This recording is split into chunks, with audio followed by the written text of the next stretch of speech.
तुम बंगाली मंत्री प्रधानमंत्री बनेगा भाई, ऐसे बवाल हो गया। यहाँ के लोगों के अंदर बगावत हो गई। यहाँ पर जब ये लोग बगावत की मांग करने लगे तो पाकिस्तानी आर्मी गई यहाँ पर और 30,000 महिलाओं का रेप किए थे सब। ये सब इनसे आप कभी इंसानियत की उम्मीद मत रखिएगा। ये हरामी अपने देश के नहीं हुए सब, हम लोग के क्या होंगे सब? संजय अपने देश के नहीं हुए सब, घर में घुस घुस मार दिया सब वहां के। अब यहाँ के लोग पूरी तरह से त्रस्त हो गए। शेख मुजीबुर रहमान को यहाँ बंदी बना दिया गया। अब यहाँ आई इंदिरा गांधी, कहीं की चोट्टा कहीं का, तुम ढेर नौटंकी करता है। तुरंत बुलाई मानेकशा को, सैम हारमुजी प्रेमजी जमशेदजी मानेकशा पूरा नाम था उनका, हमारे सेनापति थे वो मानेकशा साहब। कहा युद्ध करिए, मारिए इसको। मानेकशा कहा कि नहीं युद्ध कर ही नहीं सकते, अभी हम तैयार ही नहीं, बरसात बाद युद्ध होगा। क्योंकि मानेकशा इनको आइडिया नहीं था इंदिरा गांधी को, इनको चुनाव का आइडिया, युद्ध का आइडिया तो सेनापति को था। वो कहे कि बरसात का समय है, जून का महीना है, कैसे करिए युद्ध? कोसी नदी बाढ़ लाएगी, महानंदा बाढ़ लाएगी, यहाँ पे ब्रह्मपुत्र में बाढ़ आएगा, पूरा बांग्लादेश दौड़ जाएगा, हम जाके मरेंगे वहां पे, नहीं लड़ेंगे। कैसा सेनापति है? कैसा सेनापति? कुछ बहादुरी और बेवकूफी में अंतर होता है। इंदिरा गांधी कही बताइए लड़ना कब है आपको? मानेकशा ने कहा था कि जब लड़ाई होगी ना, लड़ाई लंबी चलेगी। हम चाहेंगे कि लड़ाई लंबी ना हो, लेकिन लड़ाई खींच जाती है लंबी, क्योंकि जितना हम प्री प्लान करके जाते हैं उतना होता नहीं है, हो सकता है लंबे हो जाए। तो इस बीच जब तक बरसात नहीं खत्म हो जाता है, आप अंतरराष्ट्रीय दौरा कीजिए और अपने गुटों को मजबूत कीजिए कि युद्ध के समय जब अंतरराष्ट्रीय दबाव आए तो आप कैसे झेलिएगा वहां पर। इंदिरा गांधी ने कहा कि अच्छा ही बात है। तो मानेकशा ने याद दिलाया, याद कीजिए आप लोग को, जब रूस फंस गया था श्रीलंका में, उसका दिमाग काम नहीं कर रहा था, तो भारत ने वहां से अमेरिका को खदेड़ने में मदद किया था लिट्टे के थ्रू। यहाँ पर आप रूस से संबंध को ठीक कीजिए और इधर हम अपनी सेना को ट्रेनिंग देते हैं, और इस समय सेना ट्रेनिंग भी ले लेगी यहाँ पर, और साथ में उधर बरसात भी खत्म हो जाएगा। इस बीच यहाँ शेख मुजीबुर रहमान और बंगाली लोग पूरे भड़क चुके और उन लोगों ने अपनी एक सेना बना लिया, मुक्ति वाहिनी। और उस मुक्ति वाहिनी को हथियार कौन दे दिया? भारत। ट्रेनिंग कौन दे दिया? भारत। अब मुक्ति वाहिनी तैयार, बरसात का समय बीत गया, ठंडी का दिन आ गया, दिसंबर का महीना था। अचानक से यहाँ आगरा एयरपोर्ट से, गोरखपुर एयरपोर्ट से, बागडोगरा एयरपोर्ट, सिलीगुड़ी से अचानक एयरफोर्स के विमान हवा में उड़ते हैं और तहलका मचा देते हैं। कहां पर? पूर्वी पाकिस्तान में। एयरफोर्स पूरा तबाही मचा दी पूर्वी पाकिस्तान, और नीचे पड़ी थी मुक्ति वाहिनी, जिसकी सेना का नेतृत्व कौन कर रहा था? Indian army. गोली चलाने वाला मुक्ति वाहिनी बंगाली था, लेकिन उसका कमांडर भारतीय था। इंडियन आर्मी के कमांडर से कमांड किया था उसको मार, क्योंकि गोली चलाने वाले को आइडिया नहीं रहता कि कैसे मारना है, सेना को कैसे बिछाना है। एक आम आदमी को पटना शहर को घेरो तो पता नहीं चला, भीगने बाद में पहुंच जाएगा। उसका पूरा स्ट्रेटजी होती है ना। तो सेना का कमांड कौन कर रहा था? Indian army. और लड़ कौन रहा था? मुक्ति वाहिनी। इधर से नेवी लगा दिया गया, नीचे से किसे लगा दिया गया? नेवी। और नेवी इधर से जो तबाही मचाई जिसका कोई हद नहीं, और यहाँ लगाया गया था आईएनएस विक्रांत। आईएनएस विक्रांत जो था उसी की जगह दूसरा बनाया गया, आईएनएस विक्रांत 2 है। जैसे बाहुबली, महेंद्र बाहुबली की जगह पे अमरेंद्र बाहुबली, वैसे विक्रांत तबाही मचा दिया। और देखते देखते महज एक हफ्ता में जो पाकिस्तान की यहाँ आर्मी थी वो सरेंडर बोल गई। आर्मी थोड़ी चोट्टा बलात्कारी था, सब मारा सब इंडियन आर्मी वाला घुस घुस के। मुक्ति वाहिनी वाला वो जान लिया सब, क्योंकि उनको देश के लिए लड़ाई ले रहा था, अपनी बहन बेटियों की इज्जत का भी बदला ले रहा था, घुस घुस के मारा सब। मरने के बाद भी मारा था मुक्ति वाहिनी वाला, मार चोट्टा कहीं पाकिस्तानी। बहुत बुरी तरह यहाँ पाकिस्तानी मरने लगे सब। अब यहाँ से पाकिस्तानी सेना रीइंफोर्समेंट के लिए हवाई जहाज से उड़ान भरी, मार के जयपुर के ऊपर गिरा दिया सर, चट्टा कहीं का, ताकि तो पगला हो गया है, ऊपर से जाएगा तुम यहाँ से, ऊपर से मार के गिरा दिया। एयरफोर्स जा नहीं सकी, पैदल आर्मी की हिम्मत नहीं हो रही थी कि जाए यहाँ पे, हेल के जाएगा पैदल, यहाँ से बिहार बीच में पड़ता है।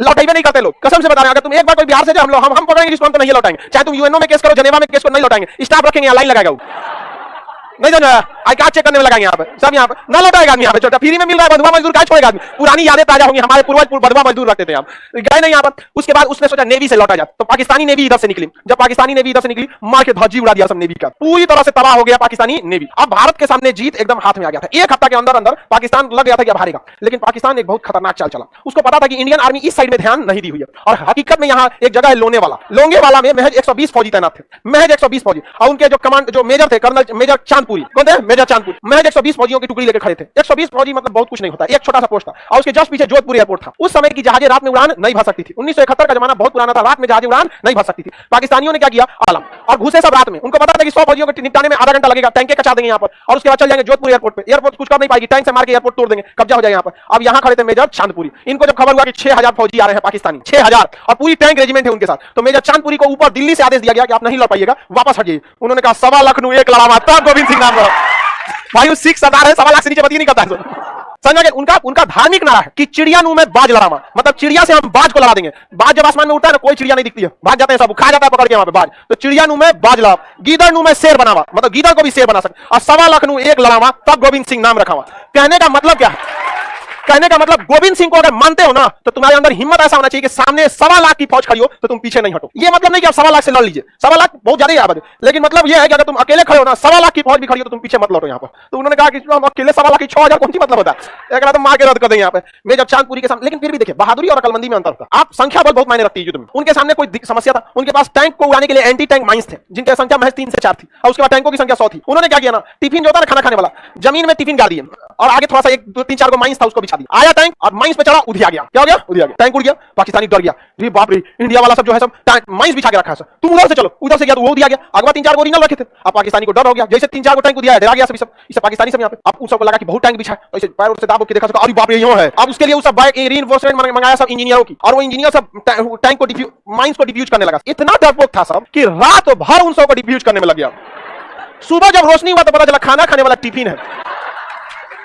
अब रोशनी होने के साथ भारत को एक फायदा तो भारत को एक लॉस भी था। हमारे महज 120 फौजी दिखने लगे सब कि ये तो इतनी सा है सर, ये हमारे लिए बहुत बड़ा सरदर्द था। अब पाकिस्तानियों का मनोबल बढ़ गया कि ये तो मुट्ठी भर है सर। अब 6000 फौज में 120 दिखेगा कहीं, अरे इतनी सा तो 120 हो ही जाएगा सर। यहाँ 6000 यहाँ पे अब पाकिस्तानी से टैंक लेकर हमला करने लगे सर यहाँ पर। अब हमारे बहुत सारे सैनिक क्या हो गए, शहीद हो गए। अब तब तक सुबह की किरण का इंतजार कर रहे थे जोधपुर पर खड़े एयरफोर्स के जवान। सुबह की किरण हुई, जोधपुर से निकले सब हंटर विमान, मारा सब, तबाही मचा दिया सब। पाकिस्तानी अपना टैंक छोड़कर भागे थे सब। आज भी उनकी रिकॉर्डिंग हमारे इंडियन आर्मी के पास रिकॉर्ड है। कहते हैं कि इंडियन आर्मी हमें मधुमक्खियों की तरह घेर लिया, हमें भागना पड़ेगा, टैंक छोड़कर भाग गए सब यहाँ से पूरा का पूरा। आज भी हमारे आर्मी के म्यूजियम में वो टैंक सही सलामत रखे हैं सब, और वो टैंक अमेरिका ने दिया था कि बहुत मजबूत टैंक है। यहां तो पाकिस्तानियों का मनोबल गिर गया, यहां पाकिस्तानी घिर चुके थे। अब पाकिस्तानियों के पास एक बहुत खतरनाक हथियार था, पीएनएस गाजी। एक पनडुब्बी थी जो पानी के अंदर चलती थी। पनडुब्बी कहां चलती थी? पानी के अंदर। पनडुब्बी हमेशा पानी के अंदर चलते हैं सब, और अंदर अंदर मिसाइल मार देते हैं सब। तो उसका नाम था गाजी, पीएनएस गाजी। वो पनडुब्बी अमेरिका के लिए था, लेकिन अमेरिका भारत से नफरत करता था, इसलिए उसने किसे दिया था? पाकिस्तानी को दिया था। अब उसने टारगेट दिया पीएनएस गाजी को कि तुम निकलो और सीधे जाओ हिंद महासागर होते हुए बंगाल की खाड़ी, तुम्हें किसी को नहीं मारना है, विक्रांत को मार के गिरा देना। अब देखिए, पनडुब्बियों को साइलेंट किलर कहा जाता है। हिटलर की सबसे बड़ी ताकत पनडुब्बी, पानी के नीचे रहती, पता ही नहीं चलता कब मार के चल जाए। अब भारत को टेंशन हो गया, इससे चुरा तो मार के गिरा देगा, बहुत खतरनाक। लेकिन इन चट्टों ने जो बात किया यहां से, जैसे वो केरल को क्रॉस किए थे, तो उन्होंने इनका एक रेडियो सिग्नल हमारे इंजीनियरों ने ट्रैक कर लिया। उस पर उन्होंने एक लुब्रिकेंट मांग रहे थे, जो लुब्रिकेंट जो होता है लिक्विड, वो केवल पनडुब्बी में प्रयोग होता है। तो भारत को पहले ही पता चल गया कि पीएनएस गाजी निकल चुकी है।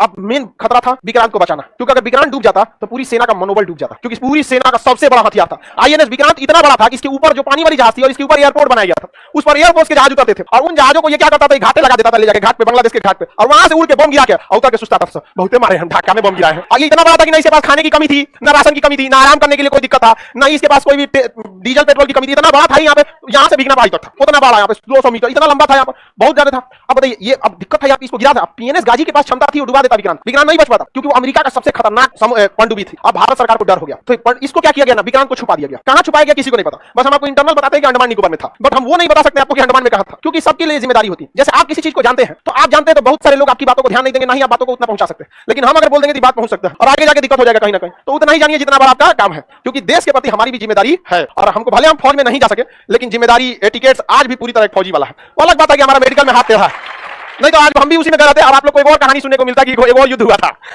हम लोग वेट करने वाले नहीं थे, लोग मार के निकलो यहाँ पर। तो कहां छुपा दिया गया? अंडमान निकोबार। कहां छुपा गया? अंडमान निकोबार। और क्या किया जाए, तो इस पीएनएस गाजी को मारने के लिए डेप्थ चार्जरों की जरूरत थी। डेप्थ चार्जर एक ऐसा बम होता है जो ड्रम बराबर होता है, बहुत भारी होता है, और नीचे जाकर ब्लास्ट करता है। और ब्लास्ट करता है तो इतना तेज पानी का झटका मारता है कि पनडुब्बी अंदर से पचक जाती है, समझा? जैसे पानी का झटका मारेगा इसे यहाँ पर, तो पनडुब्बी क्या होगी? पनडुब्बी की दीवारें ज्यादा मोटा तो बना नहीं सकते, भारी होगा, धंस जाएगा, लोहे की होती है, ज्यादा मोटा जैसे दबेगा, अंदर का कुछ इंस्ट्रूमेंट दबेगा, वायरिंग अलग होगा, कुछ ना कुछ ब्लास्ट कर जाएगा। अब हवाई जहाज है, हवाई जहाज अगर दब जाएगा तो नहीं सकता, गिरना उनको फिक्स है, नहीं जाना। अब वो डेप्थ चार्जर जो था वो था केवल आईएनएस राजपूत के पास, और आईएनएस राजपूत का इंजन खराब था, वो सर्विसिंग के लिए आया था विशाखापट्टनम में। कहां था? विशाखापट्टनम। युद्ध दिमाग से जीता जाता है, तो नौसेना के अधिकारियों ने कहा कि एक काम करो, हल्ला कर दो ना कि आईएनएस विक्रांत विशाखापट्टनम आया है, ताकि पीएनएस गाजी खोजते खोजते उसको कहां आएगा? विशाखापट्टनम। अब विशाखापट्टनम में उनके अब्बा इंतजार कर रहे हैं आईएनएस राजपूत। तो अब हल्ला कैसे किया जाए? हल्ला ऐसा करना है, झूठ ऐसा बोलो कि सच लगे। तो क्या किया गया? आईएनएस विक्रांत पर जितने सैनिक तैनात थे उस समय 2500 फौजी थे, उन सबके घर पे मैसेज भेजा गया कि आईएनएस विक्रांत जो है विशाखापट्टनम आ रहा है। आईएनएस विक्रांत कहां है? विशाखापट्टनम। जिनको जिनको अपनी फैमिली से मिलना है मिल लो, और सब लोग आगे लोग विशाखापट्टनम में मिलना, हमारा बबुआ है कैप्टन हो लो, कोनो करे हमारा बाबू पे खाना बनाता है, सबका अलग अलग उस डिपार्टमेंट होता है, कोई खाना बनाने वाला है, कोई सेलर है, कोई रडार मेंटेनेंस है, कोई डीजल मेंटेनेंस, सब आगे लोग। विशाखापट्टनम में हल्ला हो गया यहाँ पर, और विशाखापट्टनम की सब्जी मंडी में ऑर्डर दिया गया कि हमको 6 महीने का सब्जी चाहिए, 2000 किलो आलू, 10,000 अंडा चाहिए। बॉयल अंडा चाहिए होता है ना, एनर्जी। देखिए नॉनवेज में एक खासियत होती है, आपको इंस्टेंट एनर्जी दे देता है। नॉनवेज होता है अंडा, मीट, मांस, आपको इंस्टेंट एनर्जी दे देता है। और युद्ध लड़ने के लिए सब चीजों को थोड़ा सा जान, और वैसे भी कहा जाता है राक्षसी भोजन है, तो मार करने के लिए राक्षसी ना चाहिए, नहीं समझ आए? सात्विक भोजन करके मार करिएगा, सात्विक भोजन करके आप पढ़ाई लिखाई कीजिए, मार करना है तो कौन सा भोजन? अब जब अंडा का इतना डिमांड हुआ, मीट का इतना डिमांड हुआ, चावल का डिमांड हो गया, पूरा मंडी में हड़कंप मच गया, सारा दुकानदार खोज रहा है, अरे हमारा 10,000 अंडा का ऑर्डर है, 21,000 है, तुम्हारे पास है? कोई पूछे क्या होगा, क्या होगा? अरे विक्रांत आ रहा है, विक्रांत आ रहा है। अब पाकिस्तानी जासूस घूम रहे थे सब विशाखापट्टनम, उस तुरंत पाकिस्तान फोन किया, एक तगड़ा न्यूज है, विक्रांत आ रहा है। विक्रांत आ रहा है, कोई विक्रांत नहीं आ रहा था यहाँ पे, समझा गया कि नहीं? देखिए झूठ को इतना सफाई से बोलिए कि लगना नहीं चाहिए, समझा गया नहीं यार? अब विक्रांत आइए नहीं रहा था, वहां पे खड़ा पड़ा हुआ था कौन? आईएनएस। ये खबर किसको दिया गया? पाकिस्तानी ने खबर किसको दी? पीएनएस गाजी को। पीएनएस गाजी विशाखापट्टनम की ओर जा रहा था, जहां पे छुपा हुआ था विक्रांत। इसको खबर हुआ तो मुड़ गया, कहां की ओर? विशाखापट्टनम की ओर। और विशाखापट्टनम पे कौन खड़ा था? आईएनएस राजपूत। आईएनएस राजपूत के सारे नेविगेशन को बंद किए गए। आईएनएस राजपूत का इंजन मेंटेनेंस में था, बंद था, कुछ भी आईएनएस राजपूत हलचल नहीं कर रहा था। जहां हलचल होगा ना तो उसमें सोनार लगा होता है, हलचल को पकड़ता है, सोनार हलचल को पकड़ लेता, कोई हलचल नहीं था। लेकिन पीएनएस गाजी का तो इंजन चल रहा, इसका हलचल तो पता चल रहा था। आईएनएस राजपूत को खबर लगा कि पानी में कुछ हलचल है, इससे हमला तो कर नहीं सकते, क्या पता अपने जहाज हो। तुरंत पीएनएस गाजी को पहले ही बता दिया गया था कि आईएनएस राजपूत के पास कोई नहीं जाएगा, कोई नहीं जाएगा। तो आईएनएस राजपूत को पता था कि ऑर्डर दिया गया कि हमारे पास कोई नहीं आएगा, कोई आया है तो मरने आया। मारा पीएनएस गाजी को, डेप्थ चार्जर मारा गया, एक डेप्थ चार्जर गया, दूसरा गया, उसके बाद अचानक से डेप्थ चार्जर फटता। डेप्थ चार्जर फटता तो उतना तबाही नहीं आती, अंदर बस झटका देता। तो पहला झटका लगा अंदर, पानी हिल गया, दूसरा झटका लगा, पानी हिल गया, कुछ नहीं हुआ। एक बार दो डेप चार्जर था, बिगड़ा था ना ये नसराजपुर। अभी मारे कैसे, आधा घंटा बाद अचानक जैसे लगा कि पानी के अंदर परमाणु बम फटा। पीएनएस गाजी में जो छेद हुआ था ना, झटका लगा था, वो उसी कंपार्टमेंट में हो गया था जिसमें उसने बारूद रखा था। उस ससुरा अपने बारूदवा से भड़क गया था। यहाँ पर झटका लगा ना तो भाई कहीं ना कहीं से बचेगा। पचका अंदर तापीरो बारूद रखा, मारा तो हल्का मर गया। सुबह लाशें ऐसे तैर रही थी, ले आया गया, खींच रख दिया गया। पाकिस्तानियों को चाहिए तो ले जाना, नहीं तो हमें यहाँ कौवा गीत बकला का कमी नहीं है, गीत दूध खा जाएगा सब यहाँ पर, समझा कि नहीं। तो यहाँ पे पाकिस्तान का पूरा मनोबल गिर गया। अब अमेरिका का भी मनोबल गिरा, उसका टैंक यहाँ छोड़ के भाग गया। पीएनएस गाजी गिर गया यहाँ पर। अब ऐसा जहाज मारा जो खराब था खराब था, मार के गिरा दिया यहाँ पर। आप पाकिस्तानी इधर मुक्ति वाहिनी, इधर कौन है मुक्ति। अब मुक्ति वाहिनी थोड़ी सी कमजोर पड़ रही थी क्योंकि वेल ट्रेन तो फौजी थे नहीं। अब भारत ने क्या किया, अपनी इंडियन आर्मी को कहा कि लुका छिपी नहीं होगा। इंदिरा गांधी बड़ी ढीठ थी, इसीलिए आयरन लेडी कहा जाता, बहुत ढीठ थी। लोगों ने उन्हें समझाया कि कूटनीति डिप्लोमेसी नहीं करता, आप मुक्ति वाहिनी को आगे कीजिए, इंडियन आर्मी को पीछे से सपोर्ट कीजिए। कोई क्या कहेगा, इंदिरा गांधी के बाहर में जाकर क्या कहेगा, यहाँ पे हम महिला है, हमको सबसे मतलब नहीं बनता, कोई क्या कहेगा, मारो इसको। महिला सबको ज्यादा इफेक्ट नहीं पड़ता, देखिएगा शादी ब्याह में ना दुल्हा जाएगा तो चावल फेंकते चलेगा, बाबू के ब्याह हो लो कोई बात नहीं पता उसको, कोई कुछ चुका है, हमको क्या मतलब है। अच्छा बता, आप अपने पिताजी से कहिएगा या चाचा जी से कि ब्याह हो रहा है, आप चावल फेंकते जाइए, थमा देगा लोटा, आपको फेंक और ब्याह हो लो। लेकिन महिला सबको बस अपना टारगेट दिखता है, बबुआ का ब्याह हो रहा है, मेरा राग अच्छा है या नहीं है, कोई क्या बूढ़ बूढ़े बाबू ब्याह हो लो। हम तो समझने की कोशिश करते हैं कि आखिर ये बूढ़ी माता गा क्या रही है, समझ में नहीं आता क्या गा रही है।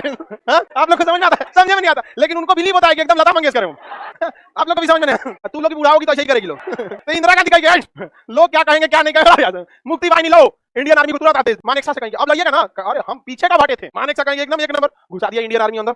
इंडियन आर्मी जो तहलका मचाई इसका कोई हद नहीं, लेकिन इंडियन आर्मी का मेन मकसद बांग्लादेश को स्वतंत्र कराना। जो यहाँ पे यहाँ के जो राज्यपाल थे, क्योंकि शेख मुजीबुर रहमान को तो गिरफ्तार कर लिया गया, तो राज्यपाल शासन लग गया था। राज्यपाल जो घर में थे तो इंडियन आर्मी उनको नाश्ता करने के बहाने बाहर बुलाई और घर पे बम गिरा दी। उनको समझाई कि देखिए आपको बाहर निकाल के बम गिरा आज भाई अब बताइए उस इंसान पे कितना बुरा है, उसका मनोबल कितना गिर जाएगा जिसको घर से बाहर निकाल के बम गिरा, घर देख रहा है घर गिर गया। उसकी पत्नी कर दिया चोटा, तू सरेंडर करेगा कि हम तो मारे, हम यहाँ पे हम ना मत तो तेरे साथ भाग यहाँ से। हम अब राज्यपाल के सरेंडर करने से सरेंडर थोड़ी हो जाता है। अब बिहार के राज्यपाल सरेंडर कर देंगे तो बिहार सरेंडर हो जाएगा, राज्यपाल के हाथ में नहीं होता, लेकिन एक संकेत होता है ना कि तुम्हारा कमांडर गया काम से यहाँ पर। अब यहाँ पर काम किया सबसे जबरदस्त बीबीसी वाला, बीबीसी ये न्यूज वाले हैं सब, बीबीसी वाले। देखिए भारत सरकार ने क्या किया, पैरा कमांडोज को उतारा। पैरा कमांडो तो पैरा कमांडो जो पैराशूट से उतरते थे सब, उस पैरा कमांडो के बीच में जैसे उतरे लोग तो कीचड़ में फंस जाते, तो पैरा कमांडो भी अचानक आके हमला करने के लिए बहुत प्रसिद्ध होते हैं, तो पैरा कमांडो उतारा गया। इसका खबर किसको लग गया, बीबीसी को। अब भारत की एक स्ट्रेटजी पैराशूट से पुतला गिराना, मतलब सेना नहीं पुतला। आई बीबीसी ने कह दिया कि 5000 कमांडो उतारे गए हैं। हवा से कितने कमांडो उतारे गए, पैरा कमांडो सबसे खतरनाक होते हैं, पूरी इंडियन आर्मी का सबसे खतरनाक पैरा एसएफ कमांडो होते हैं, जो ऑरेंज मैरून कलर का कैप पहनते हैं। पैरा कमांडो उनका परेड भी अलग होता है, सारे लोग परेड जो करते हैं ना ये कदम ताल पे करते हैं, अब वो नहीं, वो हथियार लेकर वो कूद के ऐसे उनका परेड होता है,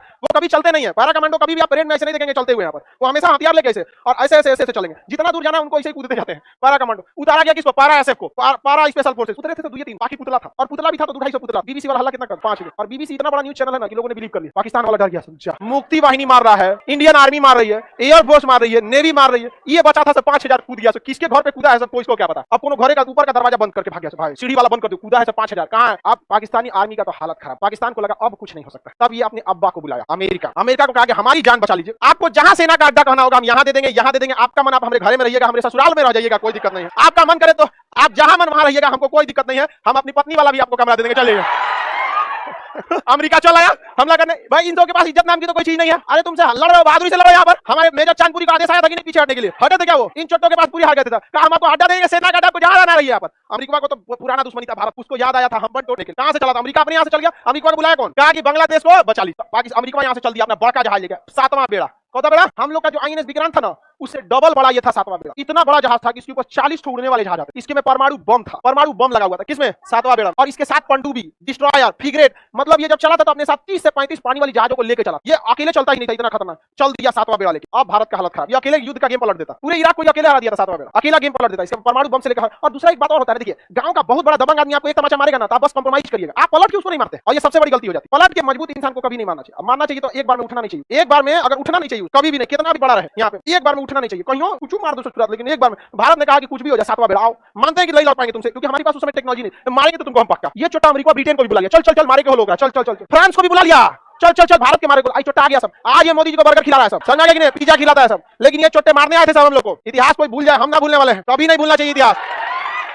ये हम मानते हैं कि हम लोग भी लिटे का मतलब हुआ था, युद्ध में सब कुछ दिया, लेकिन अमेरिका भी सही नहीं। युद्ध में कोई अंतरराष्ट्रीय रिलेशन में हम लोग को देश देखना है, शराफत नहीं, समझा गया। ऐसा आया था सब मिल के मारने। इंदिरा गांधी का तो हालत खराब हो गई, इन्होंने कहा रसिया को, याद है कुछ लो हमारा हालत खराब, ये सब लेके आई। छोटा बहुत कमीना होता है सब, पहले अमेरिका आएगा, फिर ब्रिटेन आएगा, फिर फ्रांस आएगा, उसके 29 देश आ जाएंगे सब नाटो सेना लेकर। अब 29 देशों से एक आदमी अकेले लड़ पाएगा, वो भी भारत जैसा उस समय 1971 में विकासशील देश, हमारे पास कुछ भी नहीं था उस समय, फैक्ट्री तक बढ़िया से नहीं थी। रूस ने कहा कोई दिक्कत नहीं, टेंशन हो, हम भी भेजते। इसने भेज दिया अपना 40वां बेड़ा।